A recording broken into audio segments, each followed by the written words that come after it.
할렐루야. 2020년 지나가고 이제 2021년이 우리에게 찾아왔습니다.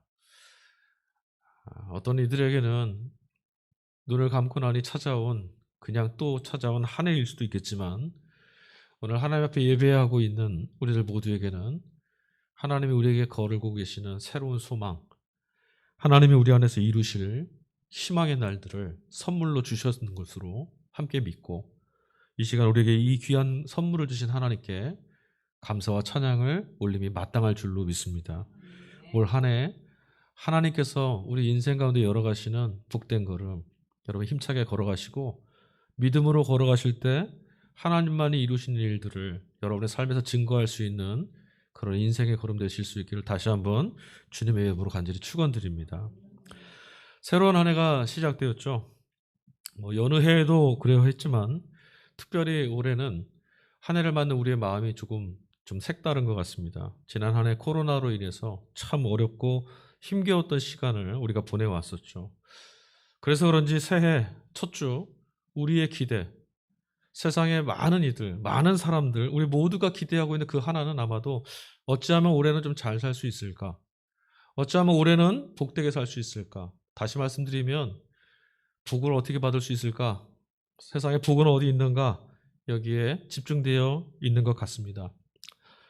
신앙의 유무를 떠나서 모두가 그렇게 힘을 다해서 애타게 찾고 있는 것, 그것이 바로 복인데, 아무리 둘러봐도 자신은 손에 복을 잡았다 이렇게 말하는 사람들의 음성이 희미하고 흔하지 않은 걸 보면 애당초에 세상에 복 같은 건 뿌려지지 않은 건 아닐까, 우리가 있지도 않은 복을 찾아서 헤매는 건 아닐까, 이런 푸념이 우리 안에서 일어날 때도 있습니다. 제가 복에 대한 사전적 정의를 좀 찾아봤어요. 우리말 사전에 보니까 삶에서 누리게 되는 좋고 만족할 만한 행운이나 또는 거기서 얻게 되는 행복, 이걸 복이라고 정의해 놓았더라고요. 누가 정의했는지 참 잘 정의해 놓은 것 같아요. 맞습니다. 복이라는 것은 우리들의 일상에 우리들이 살아가는 하루하루 가운데 숨겨져 있습니다. 그래서 누구나 그 복을 발견할 수 있고 누구나 그 복을 누릴 수 있습니다. 만약에 여러분 이 복이 어떤 사람에게는 발견되고 어떤 사람은 허락되어지는데 또 반대로 어떤 사람은 누리지 못한다면 이것은 얼마나 불공평하겠습니까? 하늘이 우리에게 주시는 게 복이라고 할진데 이렇게 불공평하다면 우리들의 삶이 얼마나 안쓰럽겠습니까? 제가 어렸을 때 그 어린 시절의 기억 속에 아픈 그 상처 같은 기억이 하나 있는데, 이게 뭐냐면, 이게 학교에서든 교회에서든 소풍을 가거나 야유회를 가게 되면 점심 먹은 이후에 하는 한 행사가 있는데 그것 때문에 항상 아픔이 있었어요. 보물찾기입니다. 점심만 먹고 나면 보물찾기를 막 합니다. 그런데 참 안타까운 것은 저와 같이 함께했던 친구들은 어린 친구로부터 언니, 누나, 형, 모두 다 여기서 찾고 저기서 찾고 야 보물 찾았다고 이렇게 환호성을 지르는데 제 눈에는 그게 안 보이는 거예요. 아무리 찾아도 보이질 않고 저기 있을 것 같아서 봐도 없고 나무 위에 올라가 봐도 없고 사람들이 안 가는 곳을 헤매면서 저 끝에까지 가봐도 보물이 없습니다. 그래서 낙담하게 됐죠. 무슨 생각을 했냐면, 선생님들이 몇몇에게만 가르쳐주고 다른 친구들에게는 안 가르쳐줬나 보다. 여기는 안 뿌린 게 분명하다.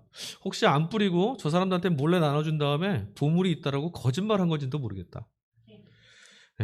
좀 분했어요. 억울하고. 상처받고는 한쪽 구덩이에 그냥 쭈그러서서 있는데 그때 슬그머니 선생님이 찾아오셔요. 오셔서 손에다가 뭘 하나 쑥 찔러주고는 갑니다. 뭐죠? 보물입니다. 얼마나 행복한지 모릅니다.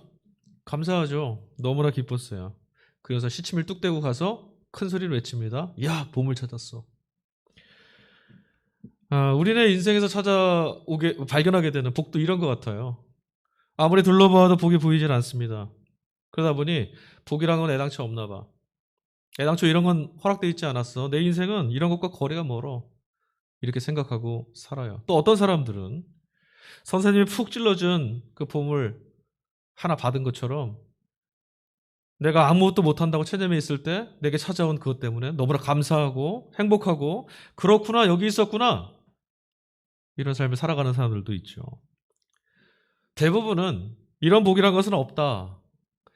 그런 행복이란 없다 생각하면서 스스로를 비천함으로 내몰며 살아갑니다. 그러나 여러분, 지금 우리에게 필요한 건 뭐겠습니까?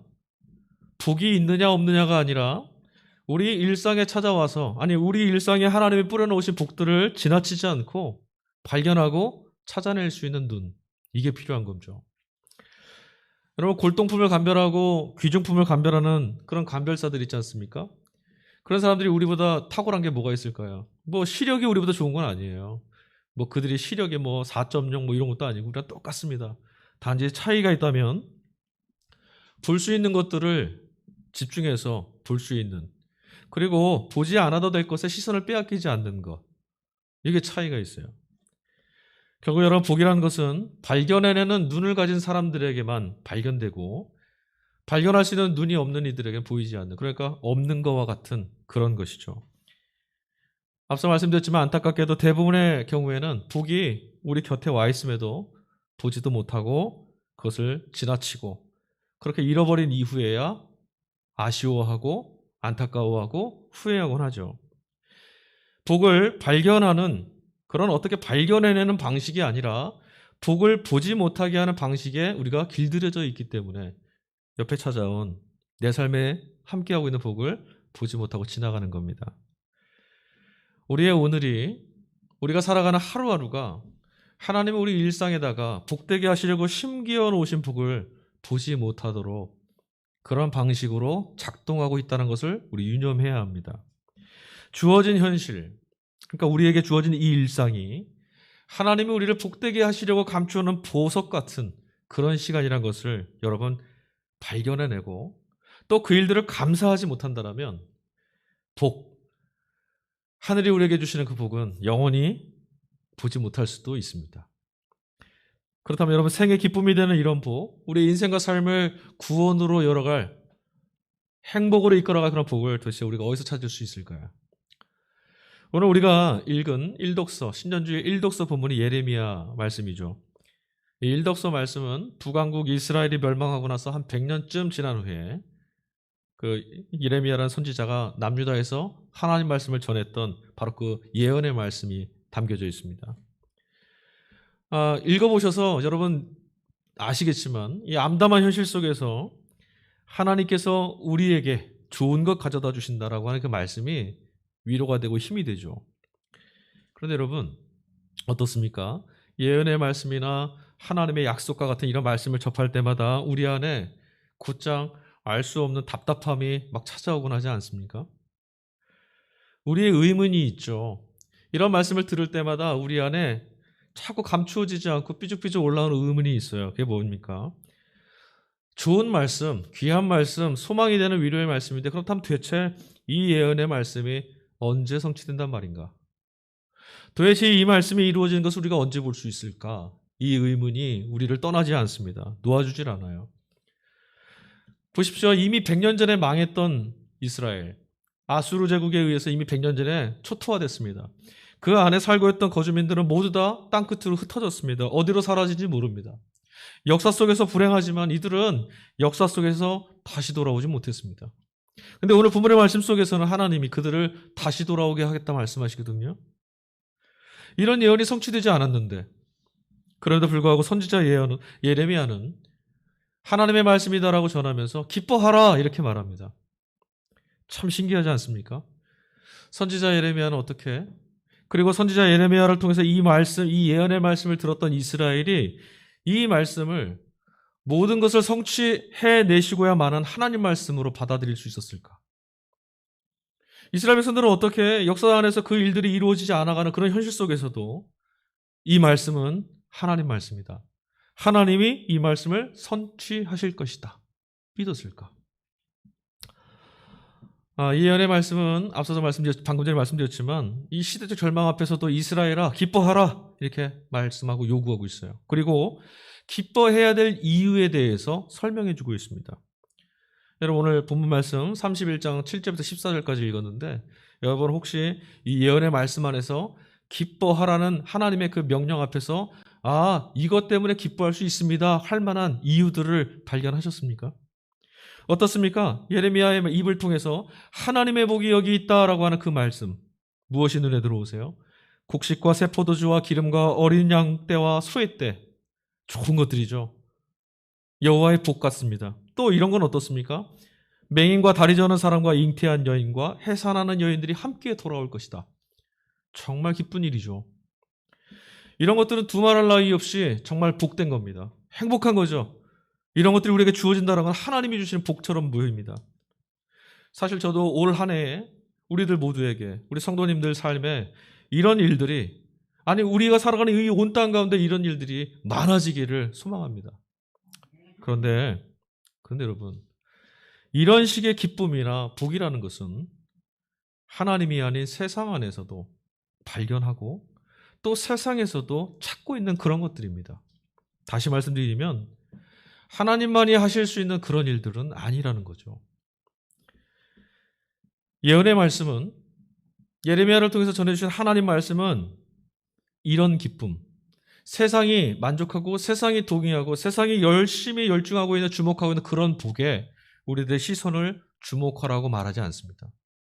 오늘 7절부터 14절까지 우리가 같이 읽은 이 말씀 안에서 예레미야 선지자를 통해서 주시는 이 말씀을 통해서 이스라엘 백성들과 이 말씀을 함께 읽고 있는 우리들 모두의 시선을 어디로 이끌고 가고 있냐면, 이 모든 좋은 것들을 우리 삶에 가져다 주시는, 우리 형편과 삶과 세상의 악과 불의와 관계없이 그것들이 가로막는 삶을 다 해치시고 우리에게 이 좋은 것들을 반드시 가져다 주시는 하나님. 하나님은 그런 분이다. 하나님은 우리에게 좋은 것 주시는 분이시다라는 것을 주목하게 하는 거예요.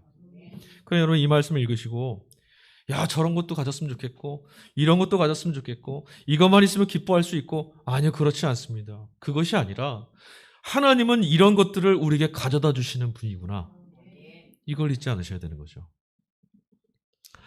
초기교회 공동체, 우리는 입만 열면 그러잖아요. 야, 우리 초대교회로 돌아가자. 초기 기독교 공동체, 그들의 신앙으로 본받자. 우리 이런 말씀들 많이 합니다. 초기 교회 공동체는, 그러니까 초대교회 성도들은 지금 예레미야가 전했던 예언의 말씀 안에서 우리가 주목하고 발견해냈던, 야, 이것이야말로 하나님의 복이야, 하나님 주시는 복이야 라고 그렇게 쉽게 눈을 빼앗겼던 그런 일들에 시선을 빼앗기지 않았어요. 생각해 보십시오. 당시의 교회 어떤 삶이었겠습니까? 그들의 삶에 지금 예레미야가 말했던 하나님의 복이 이런 것들로 우리에게 채워질 거다, 하나님 이거 가져다 주실 거다 했던 그것들이 그들의 삶에 채워진 적이 있었을까요?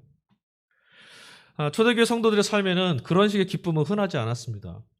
대부분은 이런 일들을 경험하지 못했어요. 오히려 그런 일들이 일어날 가능성은 불가능에 가깝습니다. 기독교는요, 당시에 유대교의 아류였죠. 그래서 천대받았어요. 그뿐 아닙니다. 거기에 더해서 오늘 이 독서로 주어진 말씀이 에베소서인데, 에베소, 기독교 안에서도, 그리스도교 공동체 안에서도 이방인들의 교회라고 괄시를 당했습니다. 그뿐인가요? 세상은 서슬퍼런 로마의 지배로부터 벗어날 그런 조짐이 보이질 않았습니다. 로마의 권세가 영원할 것 같았죠. 하나님이 우리의 왕이시고 주인이십니다라고 했던 이들의 신앙에 지금 현실의 왕은 로마의 황제다라는 것이 더 공고해지는 것처럼 보이는 그런 현실을 살았어요. 하지만 당시 교회의 성도들은 그런 세상, 황제가 지배하는 세상, 돈과 명성과 명예와 권력이 복이라고 여기는 그런 세상에 요구하는 것들을, 그것을 복으로 바라보고 추구하지 않고요, 그리스도 예수 안에서 전혀 새로운 복에 주목하고 그 새로운 복을 발견해내 살아났습니다. 그 복이 도대체 무엇입니까? 에베소 1장 말씀에 가보니 사도 바울이 그렇게 말합니다. 하늘에 속해 있는 모든 신령한 복. 여러분, 하늘에 속해 있는 모든 신령한 복, 말씀을 들으시니 어떻습니까? 야, 참 좋은 복, 나도 가지고 싶은 복, 이런 말 생각이 드십니까? 아니면 에휴, 그것 가지고 이 땅에서 떡을 살 수 있어, 밥을 살 수 있어, 그것 갖고 무엇을 할 수 있어, 이런 생각이 드십니까? 하늘에 속해 있는 모든 신령한 복이다, 하늘에 속해 있다라는 말씀은 다시 말하면 땅에서 주는 것이 아니라는 거예요. 땅에서 경험할 수 없는 겁니다. 이 땅에는 감추어져 있는 거죠. 맞습니다. 여러분, 그리스도인은 어떤 사람들입니까? 땅이 아닌 하늘에서 복을 찾는 사람들. 땅에서 주는 것이 아니라 하늘이 주는 것이야말로 진실된 우리의 삶과 영혼을 채울 수 있는 복이라는 것을 알고 그 복을 찾아가는 사람들이 바로 그리스도인들입니다.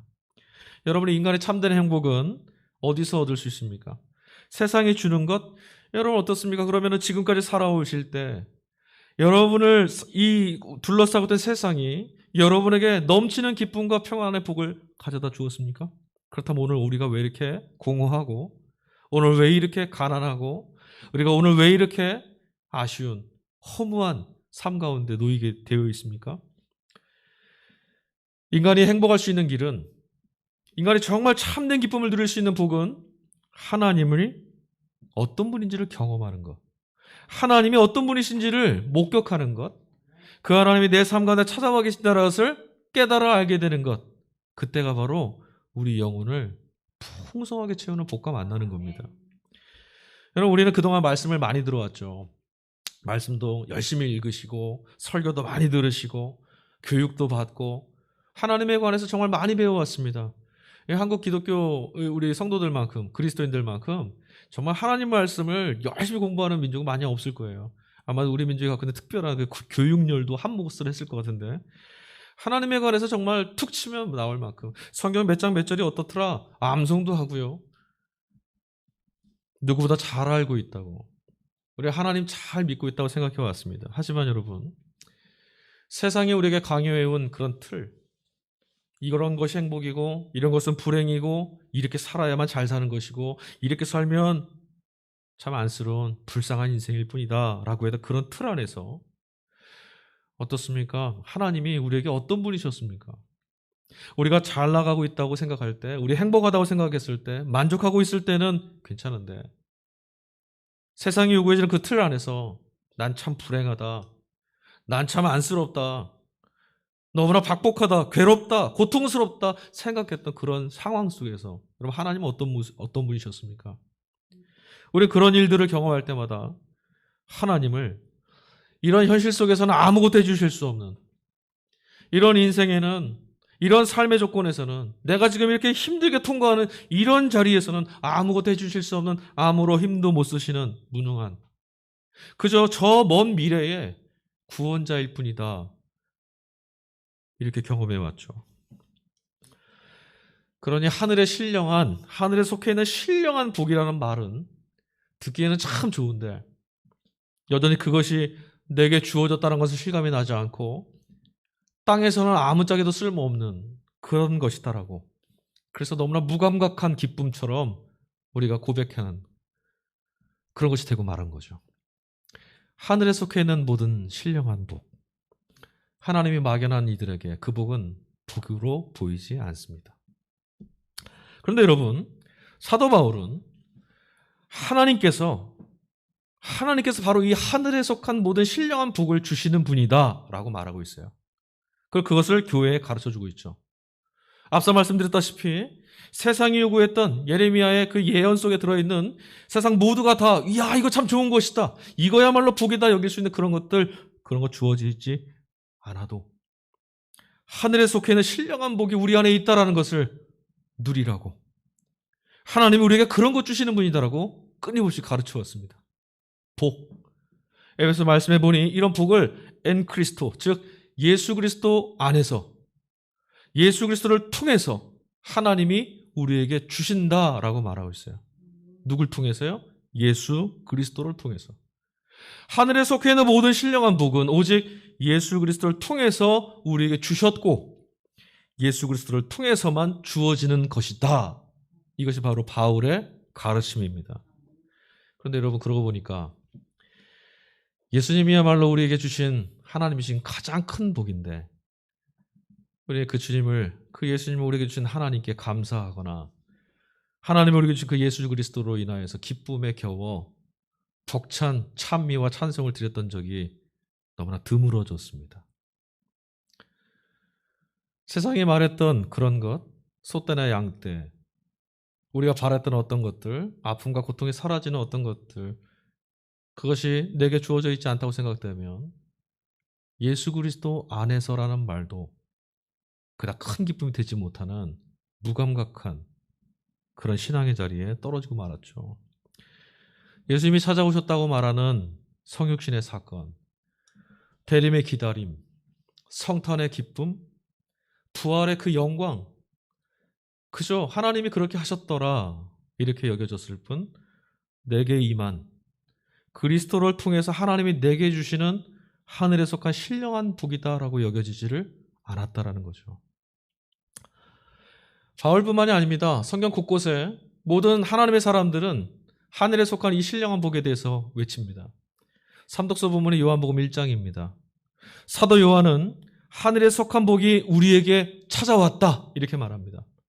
하늘에 속한 그 복이 우리에게 임하여 왔다 말씀을 외치고 있죠.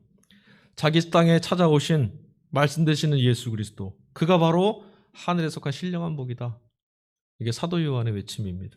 그리고 요한은 예수님이 우리에게 찾아온 하나님의 신령한 복이 되는 이유에 대해서 요한복음 1장 12절에 그렇게 말합니다. 그가 우리를 하나님의 자녀가 되게 하셨다. 그러니 그는 우리에게 주신 가장 큰 복이다.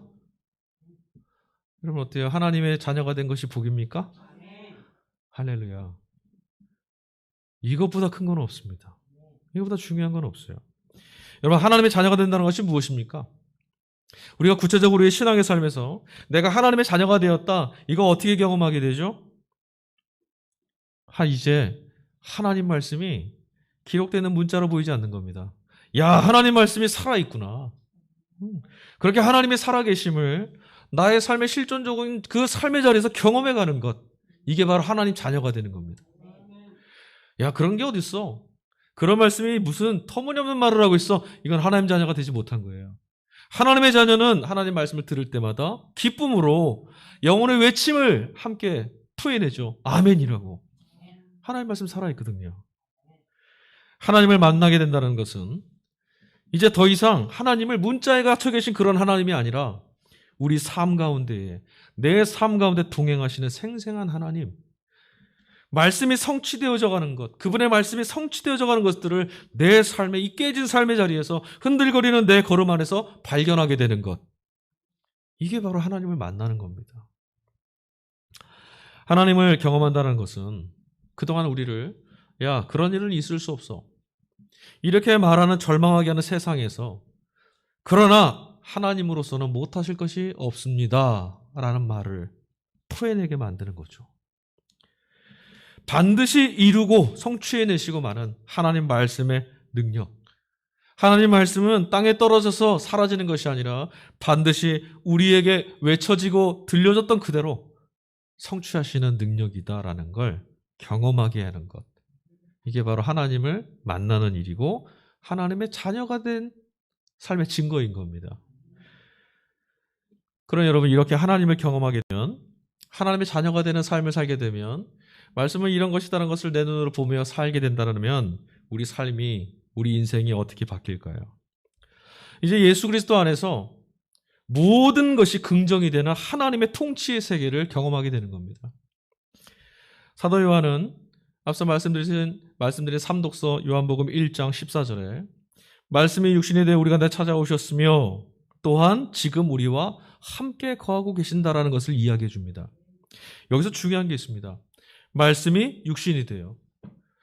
사도 요한은 이 본문에서 육신이라는 단어를 아주 독특한 헬라어를 하나 사용했어요. 사르크스라고 하는 단어를 사용했는데, 이 사르크스란 말은요, 그냥 우리 이런 몸을 말하는 겁니다. 썩어 없어질 몸, 육체, 머리부터 발끝까지 이런 육체를 말하는 거예요. 하나님의 아들도 이 땅에는 우리와 똑같은 육체를 입고 찾아오셨다라는 말이죠. 다만 요한은 거기다 하나를 덧붙입니다. 우리랑 똑같은 육체를 입고 계시지만 그분 안에는 은혜와 진리로 충만한 아버지의 독생자의 영광이 가득했다. 이렇게 말합니다. 여러분 어떻습니까? 우리랑 똑같은 육체인데 그분 안에 뭐가 있어요? 아버지의 독생자의 영광이 가득했다랍니다. 그분 안에 아버지의 독생자의 영광이 가득했으므로 우리 안에도, 우리의 인생과 삶 안에도 하나님의 영광이 가득 차게 될 수 있는 겁니다. 여러분, 우리 이렇게 생각해 왔어요. 영이라고 하면 굉장히 신령한 것, 하늘에 속한 것, 좋은 것. 육이라고 하면 어떻게 생각했습니까? 부정한 것, 사라질 것, 뭔가 좀 거추장스러운 것 이렇게 생각해왔죠. 이게 영육을 구분하는 이분법적인 신앙관, 사고관이라고 하거든요. 우리 여기 사로잡혀 있었습니다. 다 아니라고 해도 이 가치관에서 벗어나질 못했어요. 그래서 우리는 내게 주어진 오늘 하루하루가 절망이고 저주이고 뭔가 좀 극복돼야 되고 사라져야 되는 것들 그렇게 여겨왔어요. 하나님이 내게 복 주셔서 이거 모든 거 다 쓸어버리고 새로운 것, 좋은 것 주시기를 우리 그렇게 봐왔죠. 그런데 예수님 때문에 말씀이 육신을 입고 우리와 똑같은 삶의 자리를 찾아와 주신 예수님 때문에 우리는 비로소 그런 가치관, 그릇된 가치관, 모든 것이 하나님이 주셨다는 것을 부인하는 그런 가치관에서 벗어날 수 있게 돼요. 그리고 지금 내가 서 있는 삶을 긍정할 수 있게 됩니다. 그래서 감사하게 되는 거죠. 그리스도인의 감사가 이런 거예요. 여러분 언제 감사하십니까? 내게 뭔가 좋은 것을 주셨다고 발견할 때? 아니요. 성경 우리 그렇게 말씀하시지 않지 않습니까? 언제나 어디서나 어떤 상황에서도 하나님을 찬양하고 기뻐하는 거죠. 예레미야 선지자가 말했던 게 그거였어요. 기뻐하라. 이 땅이나 이 땅에 속한 삶이란 무가치하고 더러우니까 하늘로 올라가자. 여기에 다 무시하자. 그냥 입을 꾹 깨물고 참아라. 이거 지나가면 좋은 거 있을 거다. 이런 신앙관이 깨져야 됩니다. 이것이 깨지고 나면 예수 그리스도로 인하여서 실패하고 불행한 것이라고 말했던, 안쓰럽다고 말했던, 불쌍하다고 말했던, 우리의 버려지고 상처받았던 그런 시간들과 삶 모두 다 예수님이 몸으로 삼으신 복된 인생, 예수님이 함께 거하셨던 생명의 길, 거룩한 땅이 될 수 있는 겁니다. 여러분, 예수님이 계심으로 아픈 상처처럼 여겨졌던 것들이요, 회복하시는 예수님 때문에 회복의 가치를 여는 문이 되고요. 우리 또 이런 말씀도 많이 하잖아요. 고난도, 아픔도, 절망도 예수님이 계심으로 하나님의 복을 열어놓는 문이 될 수 있는 거예요. 우리 안에 하나님의 영광을 가져다 주신 분이 바로 예수님인 거죠. 버려졌던 인생이 이제는 하나님이 찾아와서 말씀이 육신이 되어서 말씀이 성취되어지는 삶의 영역으로 바꿔주시는 하나님이 함께 하시는, 그래서 세상을 향한 하늘의 복이 되어지는 그런 우리를 만드셨으니, 여러분 이것이야말로 기쁜 소식이 아니고 이것이야말로 우리에게 주어진 하늘에 속한 신령한 복이 아니겠습니까? 초기 기독교 공동체, 초대교회를 지탱했던 믿음의 지평과 근거가 바로 여기 있었어요. 하나님의 말씀이 우리를 찾아오셔서 우리의 삶 가운데 함께 거하신다. 안타깝지만 여러분, 하나님의 은혜라거나 예수 그리스도를 아는 것에 천착하자, 하나님을 잘 아는 것, 그분의 말씀에 대해서 우리가 집중하는 것, 이것이야말로 중요한 것이다라고 이런 말씀을 전해도, 여러분 이런 말씀이 정작 당장 눈앞에 놓여있는 이런 문제들과 현안들, 이런 바쁜 일상 속에서 막연하고 한가한 소리처럼 들릴 수도 있을 겁니다. 그렇게 들으시는 분들도 있죠. 그런데 여러분, 그런 식으로 세상이 우리에게 구속했던 틀, 지금 당장 이것을 해놓고 당장 이걸 채워야만 된다라고 하는 그런 틀에 여전히 마음을 빼앗겨 있어서 그런 일상의 과잉에 내몰리면서 살아가서는 하나님의 은혜가 가져다주는 삶의 능력과 신비, 이런 일그러지고 깨진 삶 같아도 하나님의 말씀은 반드시 우리에게 하늘의 신령한 복으로 이끌어 가신다라고 하는 그런 기쁨의 날들을 맛볼 수가 없습니다. 대부분의 경우에 우리는 하나님께서 어떤 상황에서 어떻게 일하시는 분이신지를 오해할 때가 참 많습니다. 그래서 때로는 하나님의 구원이라는 것이 없다, 앞서 말씀드린 이런 복이란 존재하지 않는다라고 하는 불신으로 떨어지거나, 하나님께서 행하시는, 하나님이 우리가 가져다 주시는 그런 복이 소떼나 양떼처럼 어떤 문제를 해결받는 것처럼 세상이 추구하는 그런 것들, 그런 경험하게 되는 다른 어떤 수준의 것들로 하나님의 복을 바꿔놓는 경우도 많이 있죠. 그래서 여러분, 가난과 억울함을 없앨 수 있도록 교회와 사회를 개혁하고 오늘 우리가 서 있는 세상을 좀 바꿔내고 삶을 조금 뭔가로 다른 걸로 채워가고 사회 제도를 바꾸고 시스템을 뜯어고치고 사회 정의를 이루는 일에 천착하는 것도 우리가 매달리는 일이에요. 근데 여러분, 이런 것들이 제가 잘못됐다라고 말씀드린 건 아닙니다. 이런 것들은 아주 옳은 일이죠. 여러분 열심히 사셔야 됩니다. 왜? 하나님이 죽음에서부터 건져내 주신 생명이잖아요. 귀한 삶이고 귀한 시간입니다. 낭비하지 않고 열심히 살아가는 것이 충성이죠. 그런데 하나님의 아들들이라면, 하나님의 자녀는 마땅히 그렇게 살아야만 하지만 그것을 통해서 세상을 구원해낼 수 있는 건 아닌 거죠. 그런 것을 통해서 내 영혼에 하늘이 주시는 신령한 복을 누릴 수 있는 것은 아니라는 말씀입니다. 여러분, 세상이 오늘 이런 상황이 된 것은, 세상이 이런 안타까운 상황에 놓여 있는 것은 우리가 그렇게 살지 않았기 때문이 아니죠. 여러분, 오늘 우리가 허무와 이 절망 앞에 서게 되는 이런 매일 속의 두려움 가운데 복이 어딨냐 외치면서 살아가는, 눈물을 흘리는 삶을 살아가게 된 것이 우리가 열심히 살지 않아서 그런 거 아니라는 말씀이에요. 우리가 그렇게 살 수 없는 존재라는 것이 성경의 말씀입니다. 인간은 모두 죄인이다라고 하는 말씀이 바로 그거예요. 그래서 여러분, 구원을 경험한다는 것은 개인적인 구원에 어떻게 하면 할 수 있을까, 이룰 수 있을까, 무엇을 할까 천착하는 것이 아니라, 사회를 어떻게 개혁해야 하는가, 이 땅에 어떻게 하나님 나라를 이룰 수 있는가, 여기에 매달리는 것이 아니라, 아무리 막연해 보여도 결국은 예수 그리스도를 통해서 이루어내신 하나님 구원 사건, 하나님의 구원 사건, 그리스도 예수 안에서 하나님이 어떤 일들을 이루셨는가, 이것에 매달릴 때만 경험되는 것, 이것이 진정한 구원이고 구원의 복이라는 거죠. 하나님의 택하신 구원이 바로 그곳에 있습니다. 어디요? 그리스도 예수 안에. In Christus. 그리스도 안에만 그 복이 있습니다. 보다 근원적이고 중요한 것이 무엇입니까? 우리가 정말 해야 되는 일이 무엇입니까? 우리가 올 한 해 동안 우리 성도들이 늘 중심으로 바라보고 살아야 되는 그것이 무엇입니까? 바로 예수 사건, 즉 하나님이 그리스도이신 예수님 안에서 어떤 일을 이루셨는가, 그 사건을 발견해내는 눈을 트는 거예요. 그리고 예수 그리스도 안에서, 그 예수 그리스도 안에서 하나님이 우리에게 주신 하늘에 속한 모든 신령한 복을 누리고 나누어 주는 것, 이게 구원 사건을 경험하고 하나님을 경험하는 일이고, 이것이 우리가 해야 될 일들이죠. 예수님 사건, 즉 하나님이 이루신 구원의 사건들에 집중하면 집중할수록 여러분 진짜 신령하고 놀라운 일이 우리를 찾아옵니다. 알 수 없는 기쁨이 우리 삶을 채우기 시작할 겁니다. 아무것도 해결된 것이 없습니다. 세상은 여전히 그대로입니다. 그런데 예수 그리스도를 집중하고 있을 때, 하나님이 그를 통해서 하신 역사를 주목하고 있을 때, 오늘 눌려있는 우리의 삶에, 우리 영혼의 자유와 해방의 기쁨이, 하나님이 먹이고 입히시는 영원한 양식이 우리 가슴 안에 넉넉히 채워짐을 경험할 수 있게 됩니다. 이게 복입니다. 그런 복에 사로잡힌 사람, 예수 그리스도를 통해서 하나님이 주시는 신령한 복을 경험한 사람은 세상도 어찌할 수가 없습니다. 다른 곳으로 그들의 삶을 좌절시킬 수가 없어요. 다른 어떤 곳으로도 그들을 유혹해낼 수가 없습니다. 바울은 하늘에 속한 이 신령한 복을 이야기하면서 에베소 교우들에게 아주 독특한 단어 하나를 사용해서 소개를 합니다.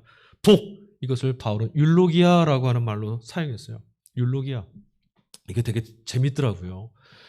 복이라고 했던, 하늘에 속한 신령한 복이라고 했던 바울이 쓴 그 율로기아라는 뜻 안에 복이라는 뜻 하나와 또 다른 뜻이 하나 숨겨져 있습니다. 찬양이라는 뜻입니다. 놀랍지 않으십니까? 예사롭지 않아요. 하나님을 찬양하는 것이야말로 단순히 하나님을 높이고 칭송하는 것, 그런 것이 아니라 하늘의 복이 이 깨어진 땅 안에 임하기를 바라는 것, 그것이 찬양이라는 거죠. 또 복이란 하나님께서만 주시는 것, 하나님이 그것을 주시는 분이라고 하는 고백이 또한 찬양이고, 하나님을 찬양하는 그것이야말로 우리에게 허락된 하늘에 속한 신령한 복, 땅에 있는 누구도, 땅에 있는 어떤 곳에도 빼앗아 갈 수 없는 신령한 복이라고 바울은 이야기하고 있는 겁니다. 사랑하는 교회 여러분, 올 한 해는 찬양 많이 하십시오. 하나님을 마구마구 칭찬해 드리십시오. 이것이 하늘에 속한 신령한 복, 우리에게 주신 복입니다. 우리는 예수 그리스도를 통해서 하나님을 만난 사람들 아닙니까? 하나님께서 우리를 위해서 어떤 일을 하셨고 또 어떤 일을 이루실 수 있는 분이신지를 경험한 사람들 아니겠습니까? 세상에 알 수도 없고 세상에 줄 수도 없는 놀라운 세계를 엿본 사람들이 바로 성도 아니겠습니까? 지난 2020년을 통해서 내일의 시간 앞에 나 자신이 얼마나 무능하고 우리가 이룬 이 모든 것들이 얼마나 무익한지를 우리는 경험해 왔죠. 그것 때문인지 2021년 새해가 왔음에도 불구하고 올 한 해를 어떻게 살아갈 것이냐 염려하고 두려워하고 옴짝달싹하지 못하게 굳어져 버리는 그런 마음이 되기 쉽습니다. 그러나 아무도 걸어내보지 못한 이 미지의 신세계, 이 시간을 구원해내는 것은 우리가 아닙니다. 선물처럼 주어진 올 한 해를 건져내실 분은 주님뿐입니다. 그러니 여러분 아무것도 염려하지 마십시오. 예수님을 통해서 하나님은 어떤 상황에서도 우리를 반드시 구원해 내실 겁니다. 사람의 영혼을 해치고 삶을 피폐하게 만드는 세상이 유혹하는 그런 속되고 사특한 것들을 마음에 담지 마시고 늘 좋은 것 주시는 하나님, 우리의 영혼을 생명으로 풍성히 채워주시는 하나님을 찬양합시다. 하나님이 아닌 자신의 한계에 자꾸자꾸 사로잡히게 만들어서 마치 노예처럼 아무것도 기대할 수 없게 만드는 그런 세상의 권세를 여러분 거부하시고 삶을 구원하는 길은 우리를 하나님의 자녀로 삼아주신 하늘의 신령한 복 되시는 예수 그리스도 안에 거하는 것뿐이라는 것을 기억하십시오. 하나님께서만 주실 수 있는 복이 무엇입니까? 하나님의 말씀만이 이루실 수 있는 일이 오늘 우리를 기다리고 있습니다. 하나님께서 이미 우리에게 이 복을 주셨죠. 눈을 크게 뜨십시오. 2021년 새해 하나님의 말씀만이 이루실 수 있는 그 일들이 저와 여러분의 걸음을 기대하고 부르고 있습니다.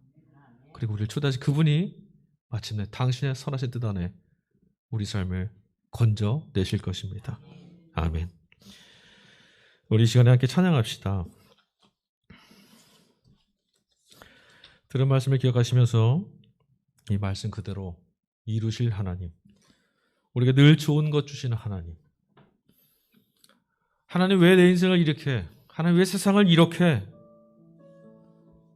오해하고 불평하고 불만에 차있던 우리의 오늘 이 자리를 구원해 내실 하나님, 내 인생의 삶에 좋은